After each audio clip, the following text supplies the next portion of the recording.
Hello student, a fresh morning to all of you. How are you? Hope you all are doing well at home. Okay, see from lesson 4, all the exercise I have given you. You might have written in your notebook. Okay, what all things were there? The first question was give one word answer.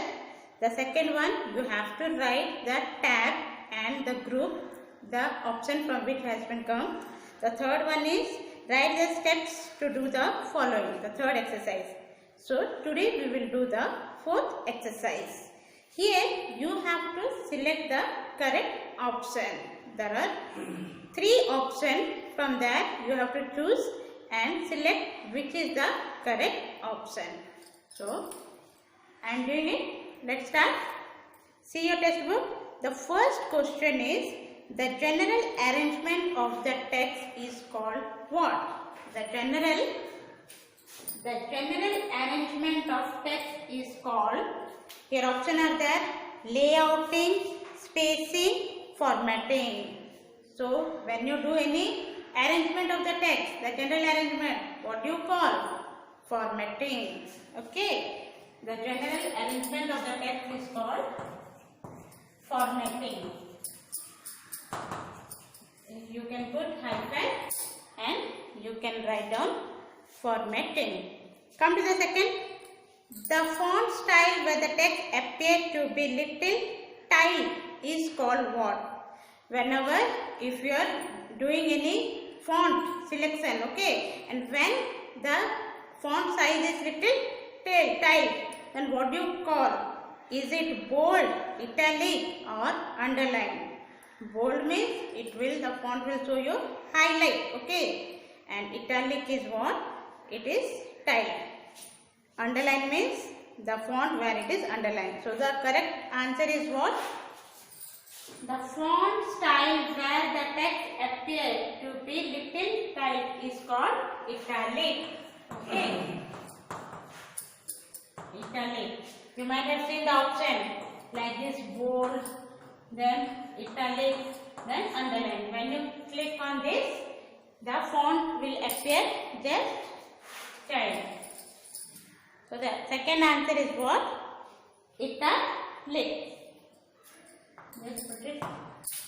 Come to the third question. The alignment style where text is aligned to both the left and right margin is called what? If the alignment is done to the text, both the left side as well as the right margin, what you call? Options what are given? Left alignment is given, justify alignment is given, right alignment is given. The right answer is justified, because when the text is aligned towards only right, it is called right alignment, and when it is aligned towards left, it is called left alignment, and when the text is aligned to the center, it is called center alignment, and when the text is aligned both the sides, right and left, that is known as your justified alignment.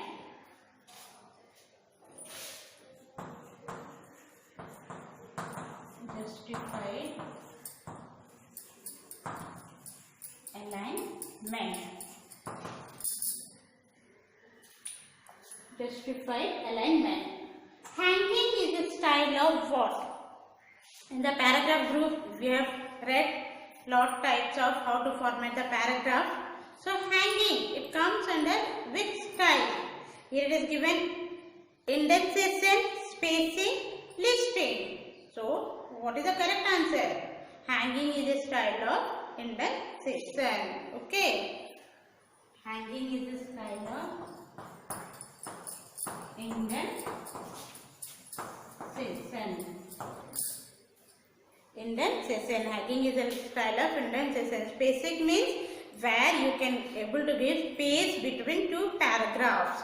And line listing means all the list how you separate the paragraph. So what is the correct answer? Hanging is a style of indexation. Hope you might have understood. Now just I am reading out the answer once again. The first one is the general arrangement of the text is called formatting. The first one is the general arrangement of the text is called what? Formatting. The font style where the text appears to be little tight is called italic. Okay. Where the text appears to be tight is called italics. The alignment style where text is aligned to both the left as well as right margin is called justified alignment. Okay. It's called justified alignment. Hanging is a style of indentation. Hanging is a style of indentation. So is it clear? Can you see all the answer? Okay. So you please write down all the exercise. The first one, second one, third one and the fourth one in your computer notebook with a very neat and clean handwriting. Okay. Thank you children for listening my class. All of you take care, be safe at home and always be smiling. Bye. Have a nice day.